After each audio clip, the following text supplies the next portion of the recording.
E para falar justamente sobre isso, de crimes eleitorais, o que pode acontecer depois, enfim, tudo sobre as eleições, quem vai chegar aqui no Hora News é o professor de Direito Constitucional, da Universidade Federal Fluminense, Gustavo Sampaio.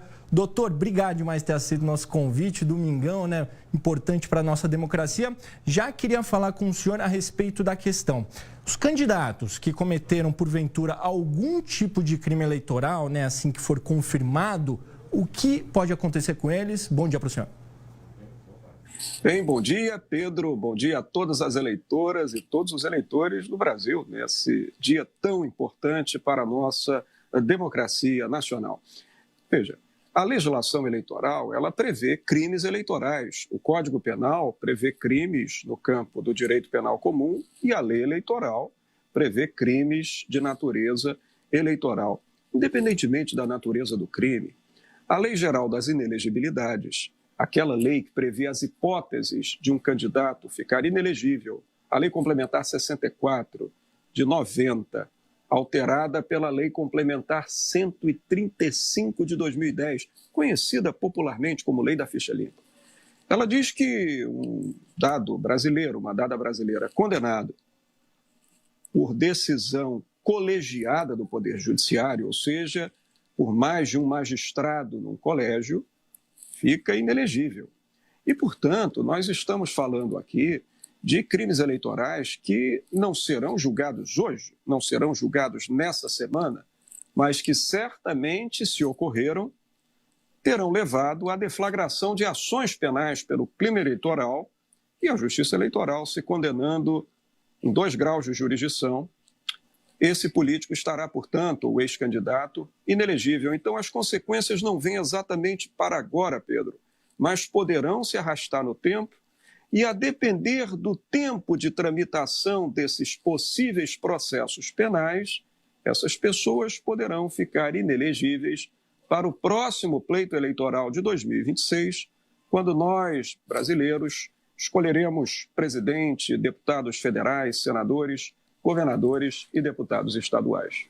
E, professor, então uma questão que ninguém pode ser preso hoje, a não ser em crimes de flagrante, né? Eu queria que o senhor explicasse por que isso.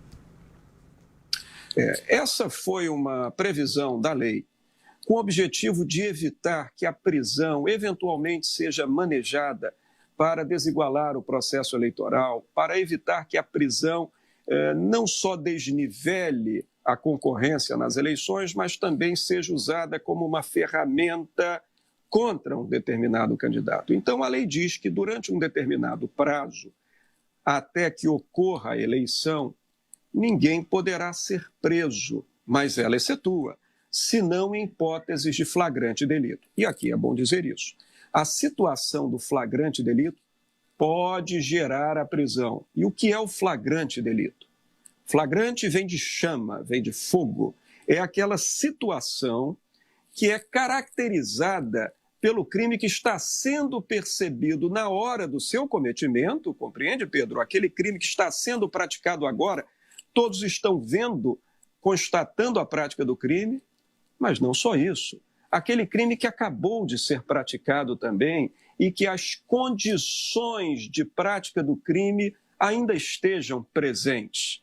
Então, nesse sentido, se um determinado indivíduo, seja ele candidato, seja ele um apoiador, um correligionário, quem quer que venha a ser, pratica o crime em sede flagrancial, ele pode ser preso sim, mesmo durante o processo eleitoral, mesmo até no dia da eleição. Então, o que nós não teremos são as prisões preventivas, são as prisões temporárias, mas a prisão em flagrante delito, essa, Pedro, pode acontecer sim. E, professor, tem uma questão, né, que não pode fazer a boca de urna, né? A gente pode se manifestar em silêncio, tá com adesivo ali, talvez uma camiseta. Mas a turma ali que deixa uma bandeira explícita, né, deixa ali fazer uma boca de urna, santinhos. O que pode acontecer com essas pessoas, né, que foram pegas ali na boca de urna? Algum eleitor que tentou fazer campanha, o que acontece com essa pessoa? Pedro, nesse caso, nós teremos que ter a interpretação do fato ocorrendo, entende? E é bom que se tenha muito bom senso nessa hora. Por quê? Porque a campanha passiva, a campanha sem emissão de voz, a campanha não ativa, no dia da eleição, ela pode acontecer, como você já falou muito bem, por exemplo, o candidato ou, por exemplo, o eleitor, ele pode comparecer à sessão eleitoral trajado com uma camiseta, com dizeres do candidato, com o número do candidato, ele pode estar com um boné, um chapéu, alguma coisa nesse sentido, um adesivo, um bottom, porque ali não caracteriza atividade, sim passividade. Aquela informação está colada no candidato e ponto final. Agora, uma bandeira, bem, se o candidato está vestido com uma bandeira, embrulhado com uma bandeira, como alguns fazem, isso vai ser entendido como uma propaganda passiva, de maneira que não vai gerar a sua prisão. Agora, se ele utilizar artifícios típicos de campanha eleitoral em pleno dia de votação, quando isso é proibido, como segurar, hastear bandeiras, colocar cartazes, coisas assim que definam uma atividade, Pedro, uma postura ativa do candidato no sentido de convencer o eleitor em pleno dia da eleição, distribuir santinho, por exemplo, na porta da sessão eleitoral, isso pode ser caracterizado como boca de urna, pode ser caracterizada a situação do flagrante, a qual eu acabei de me referir, e pode sim, Pedro, gerar inclusive a prisão do próprio eleitor ou do propagandista, ou de quem quer que seja. De maneira que é preciso tomar muito cuidado, porque o período da campanha eleitoral já terminou. Nós estamos hoje no dia da eleição, e no dia da eleição, todo cuidado é no sentido de preservar a decisão que o eleitor já tomou. O eleitor já decidiu durante a campanha. Então, agora o Estado deve salvaguardar a independência desse eleitor para ir com tranquilidade para a urna e votar, sem que ele seja abordado por candidatos ou, eventualmente, por correligionários que queiram convencê-lo em cima da hora de mudar seu voto. Isso não é possível e, portanto, a depender do fato, isso pode caracterizar crime eleitoral, situação de flagrante delito e pode, inclusive, resultar em prisão.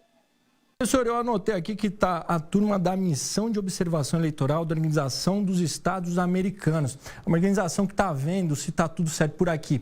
É importante essa questão, né? Ter outros países de olhos na nossa democracia. Isso é fundamental, né? É importante porque o Brasil não deve a ninguém. O Brasil é um exemplo do procedimento democrático, do respeito à supremacia da vontade do eleitor. O Brasil tem, meu caro Pedro, um sistema eleitoral extremamente sério. As urnas eletrônicas no Brasil são indevassáveis, isso já foi provado internacionalmente. Nós já tivemos pessoas de todo o mundo que foram recrutadas para tentar devassar a urna eletrônica do Brasil. Até hoje ninguém conseguiu.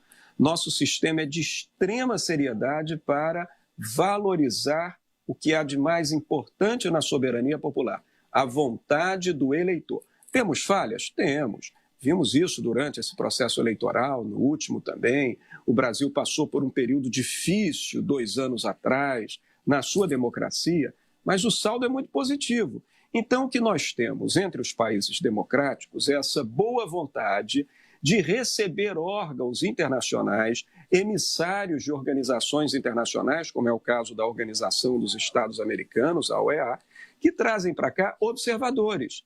O que fazem esses observadores? E não só no Brasil, em eleições em outros países democráticos do mundo. Eles verificam se está tudo correndo conforme a normalidade institucional. E se não tiver, eles levam isso ao conhecimento da sociedade internacional. E o Brasil, que só dá o bom exemplo em termos de regularidade eleitoral, é bom que ele tenha a participação de entidades internacionais, sim, porque, Pedro, note, eventuais oportunistas, pessoas que vivem de notícias falsas, pessoas que tentam desinformar o eleitor, alegando que as urnas eletrônicas são fraudadas, etc., essas pessoas não conseguem granjear resultados no noticiário internacional, porque com essa fiscalização de entidades internacionais, o Brasil garante também perante a ordem internacional a credibilidade do seu processo eleitoral. Então, é claro que é bom sim que tenhamos essas entidades uma vez que elas não estão aqui à força, elas estão aqui recepcionadas pela autoridade brasileira, a Justiça Eleitoral lhes permite entrar, claro, atendidas certas condições de neutralidade, imparcialidade, e elas aqui fazem toda essa verificação, o que só prestigia a seriedade do processo eleitoral no Brasil e a credibilidade do nosso sistema. Tá certo, professor Gustavo Sampaio, obrigado demais o senhor ter disponibilizado um tempo para a gente, professor de Direito Constitucional da Universidade Federal Fluminense. É isso, um dia da nossa democracia que tem que ser celebrado, né? É isso, Pedro. A democracia é uma cláusula pétrea, a democracia é o maior comando do nosso sistema constitucional. Hoje é a festa da democracia, é preciso que todas as eleitoras e eleitores exerçam com muita consciência o seu direito ao sufrágio, que corra tudo bem e que a nossa normalidade institucional siga adiante. Bom dia para você também, Pedro, para todas e para todos.